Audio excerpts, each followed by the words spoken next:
قل لو كان البحر مدادا لكلمات ربي لنفد البحر قبل أن تنفد كلمات ربي ولو جئنا بمثله مددا الله أكبر আল্লাহ রাব্বুল আলামিন বলেন, কুল হাবিব আপনি বলে দেন, কুল লাউ কানাল বাহরু মিদাদান লিকালিমাতি রাব্বি, এই পৃথিবীর বুকে যত সমুদ্র দেখা যায় ওই সমুদ্রের পানিগুলোকে যদি মিদাদান লিকালিমাতি রাব্বি, আমি আল্লাহ তাআলা সমুদ্রের পানিগুলোকে যদি কালি বানায় দেই, আর সেই কালিমাতু রাব্বি লানাফিদাল বাহরু ক্বাবলা আন তানফাদা কালিমাতু রাব্বি, আর সেই সমুদ্রের পানিগুলো কালিতে রূপান্তরিত করে দেওয়ার পরে সেই কালিগুলো যদি দিয়ে আমি আল্লাহর প্রশংসা লেখা শুরু করা হয়, ফাদা কালিমাতু রাব্বি লিখতে লিখতে লিখতে লিখতে সমস্ত সমুদ্রের পানিগুলো পর্যন্ত কালিগুলো শেষ হয়ে যাবে। ওয়ালাউ জিনা বিমিসলিহি মাদাদা, তাও আমি আল্লাহর কোনো কীর্তন করে শেষ করা যাবে না। সুবহানাল্লাহ, তো আস্তে সুবহানাল্লাহ।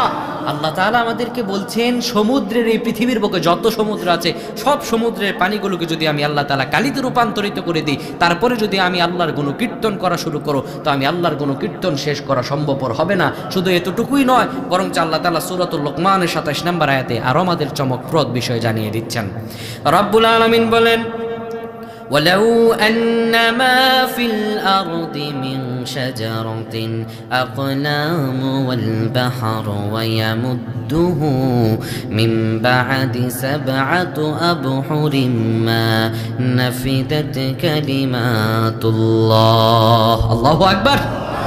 আমার আল্লাহ রাব্বুল আলামিন আরো জানায় দেন, ওয়ালাউ আন্না মা ফিল আরদি মিন শাজারাতিন আকলাম, ও আমার বান্দারে, পৃথিবীর বুকে যতগুলো তুমি গাছ দেখো, সব গাছগুলোকে যদি আমি আল্লাহ তাআলা কলম বানায় দিই, তুমি যত গাছগুলো দেখো সব গাছগুলোকে আমি আল্লাহ যদি কলম বানায় দেই, ওই গাছগুলো হয়ে যাবে কলম। এবং শুধু তাই নয়, মিন শাজারাতিন আকলামু আল বাহরু ইয়ামুদ্দুহু মিন বাদিহি, আর যতগুলো খাল বিল আছে, নদী আছে, সমুদ্র আছে, উপসাগর আছে, সবগুলোকে যদি আমি আল্লাহ কালি বানায় দিই, গাছগুলো হয়ে যাবে কলম, আর যত সমুদ্র পানি আছে সবগুলো হয়ে যাবে কালি। ওয়ালাউ জিনা বিমিসলিহি মাদাদা, বান্দারে, তারপরে যদি আমি আল্লাহর গুণকীর্তন করা শুরু করো, বাহরু মিন বাদি 7 আবহুরিম মা নাফিদাত কালিমাতুল্লাহ, বান্দারে, আমি আল্লাহ রাব্বুল আলামিনের গুণকীর্তন যদি তুমি শুরু করো, তুমি ওই গাছগুলো কলম হয়ে যাবে আর পানিগুলো হয়ে যাবে কালি। তুমি ওই কালি দিয়ে যদি গাছগুলো দিয়ে আমি আল্লাহর প্রশংসা জ্ঞাপন শুরু করো, আমি আল্লাহর প্রশংসা লিখতে লিখতে গাছগুলো কলমগুলো শেষ হয়ে যাবে, আর পানিগুলো খাল বিলগুলো কালিগুলো সব শেষ হয়ে যাবে, তাও আমি আল্লাহর এক ফোঁটা পরিমাণও গুণকীর্তন ও প্রশংসা তুমি শেষ করতে পারবে না। আল্লাহ তাআলা শুরু লগ্ন থেকে জীবনের শেষ পর্যন্ত কেবলমাত্র নিয়ামত দিয়ে যাচ্ছেন। একটা সংক্ষিপ্ত ঘটনা বলি। ইটালিতে একটা লোক অসুস্থ হওয়ার পরে তাকে আইসিইউতে ঢুকানো হলো। আইসিইউতে ঢুকানোর পরে খুবই খারাপ অবস্থা, লাইফ সাপোর্টে 3 দিন রাখলো। 3 দিন রাখার পরে যখন তাকে রিলিজ দিবে যেই দিন, তখন সে এসেছে ওই আপনার কাউন্টারে টাকা জমা দিবে। বলল কত টাকা হিসাব হয়েছে, দেখা গেল যে প্রায় 15 লক্ষ টাকার উপরে চলে গিয়েছে। তো এখন 15 লক্ষ টাকা যখন ওই ব্যক্তিকে বলা হলো, ওই ব্যক্তি হু হু করে কান্না শুরু করেছে। তখন সেই কাউন্টারের ব্যক্তিরা বলল, ভাই আপনি কাঁদছেন কোনো, আপনি কি টাকা দিতে অক্ষম হলে আমাদেরকে জানান। তখন ওই ব্যক্তি কেঁদে কেঁদে বলতেছে, না ভাই, আমি অক্ষম নই, আপনি মাত্র 3 দিন লাইফ সাপোর্টে ছিলাম, অক্সিজেন আপনারা 3 দিন ভালো মতো আমাকে দিয়েছেন, একটু সেবা যত্ন করেছেন, আমাকে বাঁচিয়ে রাখার চেষ্টা করেছেন। আমার এই 3 দিনে বিল হয়ে গেল 15 লক্ষ টাকা। আমি চিন্তা করি যে আমার রব আমার জীবনের শেষ পর্যন্ত, এত লগ্ন পর্যন্ত এবং ভবিষ্যতেও যে অক্সিজেন দিয়ে, খাবার দাবার দিয়ে, লালন পালন করে এত সুন্দরভাবে আমাকে বাঁচিয়ে রাখলেন, আমার রবের বিল জানি কত হয়ে গিয়েছে। তাইলে আল্লাহ তাআলার গুণকীর্তন করে শুরু করা যাবে কিন্তু শেষ করা যাবে, আল্লাহর গুণকীর্তন শুরু করা যাবে কিন্তু শেষ করা যাবে না। কিন্তু আবার পরক্ষণেই দেখা যায় নামাজের মধ্যে আমরা দাঁড়ায় বলি আলহামদুলিল্লাহি রাব্বিল আলামিন, মাবুদের সমস্ত প্রশংসা জাগতিক রব জগৎ সমূহের প্রতিপালক একমাত্র আল্লাহর জন্য। নামাজে আমরা দাঁড়ায় বলি সমস্ত প্রশংসা আল্লাহর জন্য। চা স্টলে নামাজের পরে চাচা গেছে চা স্টলে চা খেতে।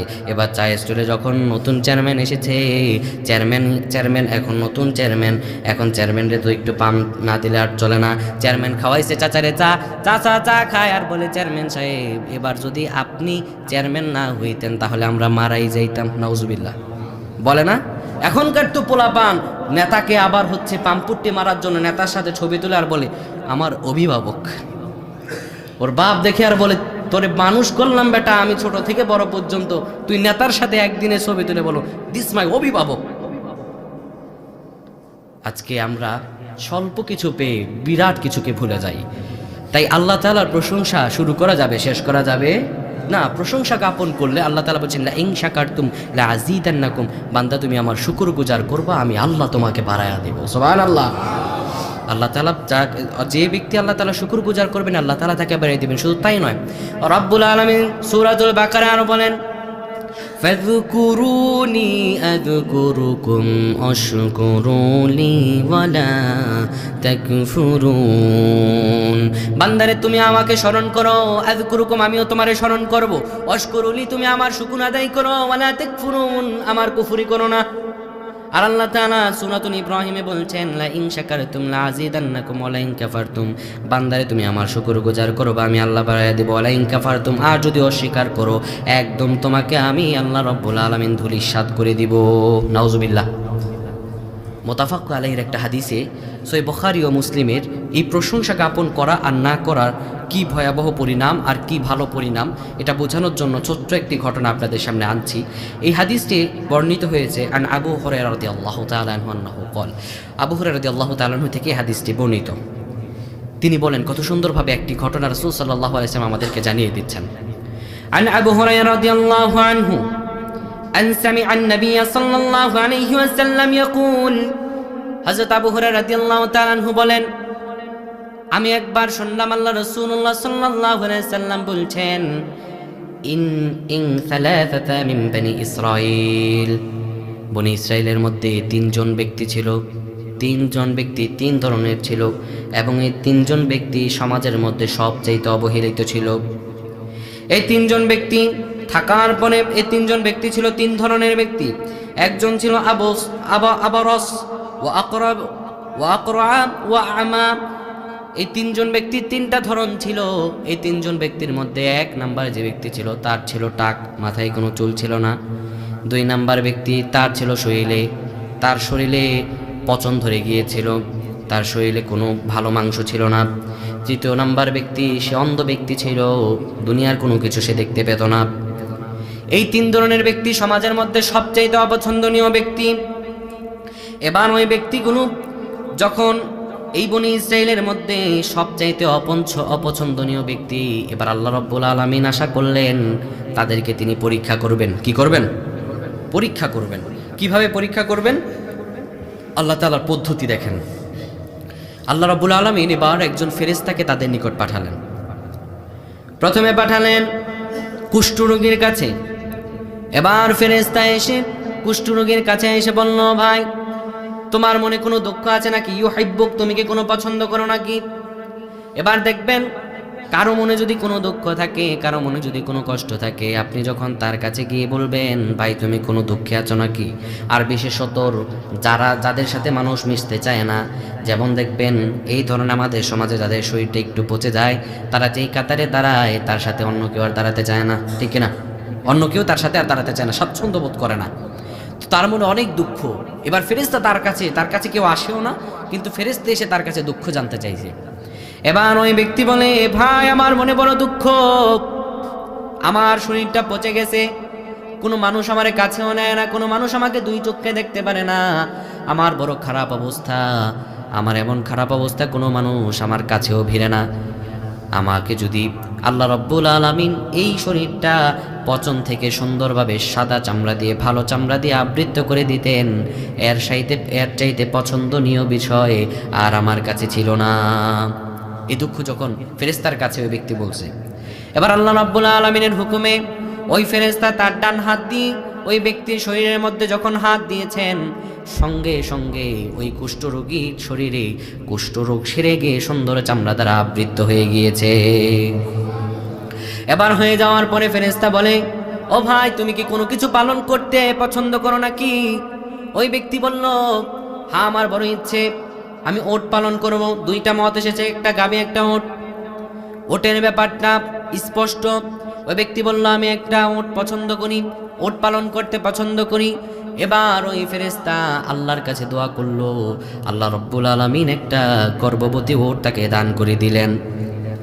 দান করে দেওয়ার পরে এবার ওট যখন দান করে দিয়েছে, ফেরেশতা দোয়া করলো আল্লাহ তোমাকে এর থেকে বরকত দিক।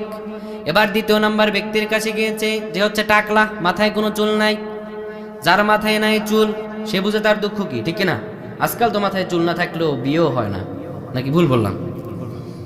এবার ফেরেশতা গিয়ে বলল, ভাই তোমার মনে কোনো দুঃখ আছে নাকি? তোমার কি কোনো পছন্দনীয় বিষয় আছে নাকি? এবার ওই ব্যক্তি বলল, হ্যাঁ ভাই, আমার পছন্দনীয় ব্যক্তি, আমার মনে দুঃখ। আমার মাথায় চুল না থাকার কারণে মানুষ আমাকে অপছন্দ করে, আমার মাথায় চুল না থাকার কারণে মানুষ আমাকে মজা নেয় আমাকে নিয়ে।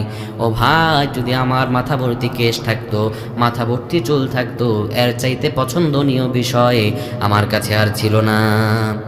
এবার ফেরেশতা আবার আল্লাহর কাছে প্রার্থনা করলো, আল্লাহ আবার রহম করলেন। ফেরেশতা মাথায় হাত বুলালো আর সঙ্গে সঙ্গে মাথা ভর্তি কেশ, সুবহানাল্লাহ।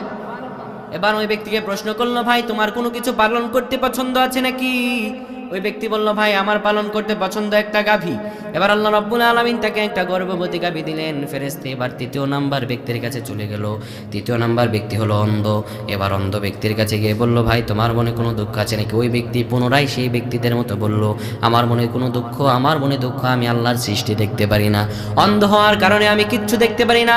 আল্লাহ যদি অন্ধত্ব দূর করে দিতেন আর যদি আমি সব দেখতে পেতাম, এর চাইতে বড় কোনো পাওয়া আমার কিছু আর ছিল না। ওই ব্যক্তি যখন এই কথা বলেছে, আল্লাহ রাব্বুল আলামিনের দয়ায় ফেরেশতা আবার যখন ওই ব্যক্তির চোখের মধ্যে হাত রাখলো, সঙ্গে সঙ্গে এই চোখ দিয়ে সুন্দরভাবে দৃষ্টি সম্পন্ন হয়ে গেল। এবার হয়ে যাওয়ার পরে এবার ফেরেশতা বলল, তোমার কিছু পালন করতে পছন্দ আছে নাকি? ওই ব্যক্তি বলল, আমার ছাগল পালন করতে পছন্দ। ফেরেশতা এবার ছাগল দিয়ে দিল আর বলল, আল্লাহ রাব্বুল আলামিন তোমাকে এর থেকে বারাকা দিয়ে দিক। এবার আল্লাহ তাআলার ফাইনাল পরীক্ষা শুরু হবে। কয়েক বছর যাওয়ার পরে যে ব্যক্তিকে ওট দেওয়া হয়েছিল, কুষ্ঠরোগীকে, তার ওটের পাল হয়ে গিয়েছে। যে ব্যক্তি নিঃস্ব ছিল, কোনো কিছুই ছিল না, টাকমাথার অধিকারী ব্যক্তি, তার কিচ্ছু ছিল না, তাকে গাভী দেওয়া হয়েছিল, তার গাভীর গোটা এক খামার হয়ে গিয়েছে। যে ব্যক্তি অন্ধ ব্যক্তি, তার কিছুই ছিল না, সেও নিঃস্ব ব্যক্তি ছিল, তাকেও আল্লাহ রাব্বুল আলামিন ছাগল দেওয়ার কারণে পুরো একদম ছাগলের পাল হয়ে গিয়েছে। এবার আল্লাহ তাআলা চিন্তা ভাবনা করলেন, তাদেরকে চূড়ান্ত পরীক্ষা আমি করব। এবার আল্লাহ সুবহানাহু ওয়া তাআলা তিনি পাঠালেন ফেরেশতাকে, নিঃস্ব অবস্থায়, দারিদ্র অবস্থায় পাঠালেন। ফেরেশতা এবার আসলো, আসার পরে প্রথমেই গেল কুষ্ঠরোগীর কাছে, গিয়ে বলল, ভাই আমি নিঃস্ব মানুষ, ব্যবসায়ী মানুষ ছিলাম, ব্যবসায় সব লসকে আমি একদম মুমূর্ষু অবস্থায় আছি, সংসার জীবন অতিষ্ঠ হয়ে গিয়েছে, ভিক্ষা ছাড়া কোনো পথ নাই। তোমার তো দেখা যায় অনেকগুলো ওটের পাল আছে, অনেকগুলো ওট আছে, তোমার এই ওটগুলো থেকে আমাকে একটা ওট যদি দাও, তাহলে আমি আমার জীবনকে সুন্দরভাবে ধারণ করতে পারি। ও ভাই, তুমি আমাকে তোমার থেকে একটা ওট দাও। ফেরেশতা যখন এই কথা বলেছে, তখন কুষ্ঠরোগী বলে, ধুর বেটা, তরে কেন আমি দিব? বলতে হচ্ছে, ভাই কেন দেবে না তুমি? এই সব কি তোমার তো এককালে কিচ্ছু ছিল না, আল্লাহ তোমার সব দিছে। কুষ্ঠরোগী বলে, ধুর বেটা, আমার তো কোনোদিন কুষ্ঠরোগী ছিল না, আল্লাহ দিব দূরে থাক, সব আমার বাপ দাদার সম্পত্তি, নাউজুবিল্লাহ। এবার ফেরেশতা বড় দুঃখ মনে বলল, তুমি, আল্লাহ তোমাকে সব দিয়েছেন, কিন্তু তুমি অস্বীকার করলে। যদি আল্লাহ রাব্বুল আলামিন তোমাকে না দিয়ে থাকেন, তবে আল্লাহ তাআলা যেন তোমার এই বিষয়গুলোকে নিয়ে নেন। এবার ফেরেশতার ওই বদদুয়ার কারণে আল্লাহ রাব্বুল আলামিন ওই ব্যক্তিকে আগের অবস্থানে পৌঁছায়া দিলেন, একদম নিঃস্ব করে দিলেন। এবার ফেরেশতা আবার দরিদ্র অসহায় সেজে গেল দ্বিতীয় নাম্বার টাকমাতা ব্যক্তির কাছে, গিয়ে বলল, ভাই তোমার তো দেখা যায় অনেকগুলো গরু আছে, ওই গরুগুলো থেকে আমাকে একটা গরু দাও, আমি নিঃস্ব অবস্থায় আছি, আমার সংসার চলে না, খুব খারাপ অবস্থা। ও ভাই, তোমার ওই গরু থেকে যদি একটা গরু আমাকে দাও, তবে আমার জীবনটা সুন্দরভাবে পরিচালনা করতে পারবো। ওই টাকমাতার ব্যক্তিও স্বীকার করলো, না, তরে দেয়া যাবে না। এবার ফেরেশতা পুনরায় আবার বলল, তোমার তো এককালে কিচ্ছু ছিল না, বলে, ধর বেটা, আমার সব বাপ দাদা সম্পত্তি, দূর বেটা, সব আমার বাপ দাদা সম্পত্তি, কেন দিব আমি তোকে? এবার ফেরেশতা আবার বলল, আল্লাহ তোমাকে দিয়েছেন, সে অস্বীকার করলো না, আল্লাহ আমারে দেয় নাই। এটা আমার বাপদাদা দিয়ে গিয়েছে। এবার ফেরেশতা আবার পুনরায় বদদোয়া করলো, যদি আল্লাহ রব্বুল আলামিন তোমাকে না দিয়ে থাকেন, আর আল্লাহ যদি দিয়ে থাকেন, তুমি বলছো না দিয়েছেন, আল্লাহ যদি দিয়ে থাকেন তবে আল্লাহ যেন তোমার সব কিছুকে আগের অবস্থানে ফিরে দেন। এবার আল্লাহ তাআলা ওই ব্যক্তিকেও আগের অবস্থানে ফিরিয়ে দিলেন। এবার তৃতীয় নাম্বার ব্যক্তি, অন্ধ ব্যক্তি, যে ব্যক্তি কিচ্ছু দেখতো না, ওই ব্যক্তির বিরাট ছাগলের পাল। এবার ফেরেশতা এবার তার কাছে আসলো, এসে বলল, ভাই তোমার দেখা যায় অনেকগুলো ছাগলের পাল, আমি অসহায় মানুষ, তোমার এই ছাগলের পাল থেকে যদি আমাকে একটা ছাগল দাও, আমার জীবনটা পরিচালনা করতে পারবো, আমার জীবনটা আমি সাজাতে পারবো, আমি অসহায় মানুষ, দুস্থ মানুষ হয়ে গিয়েছি। এবার অন্ধ ব্যক্তি বলে, ভাই আমার এখানে অনেকগুলো ছাগল আছে, তোমার যেটা মন চায় সেটা নিয়ে যাও।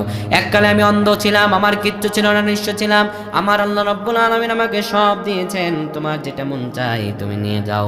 ফেরেশতা এবার বলে, না ভাই আমি একটাও নিতে চাই না, আমি আল্লাহর দরবার থেকে অবতীর্ণ হওয়া ফেরেশতা, আমি তোমার জন্য দোয়া করলাম, আল্লাহ তোমার এই দান মনের কারণে, আল্লাহর পথে দান সদকা করার এই মনোনিবেশের কারণে আল্লাহ যেন তোমার এই সম্পদগুলোর মধ্যে আরো বারাকা বাড়ায়া দেয়।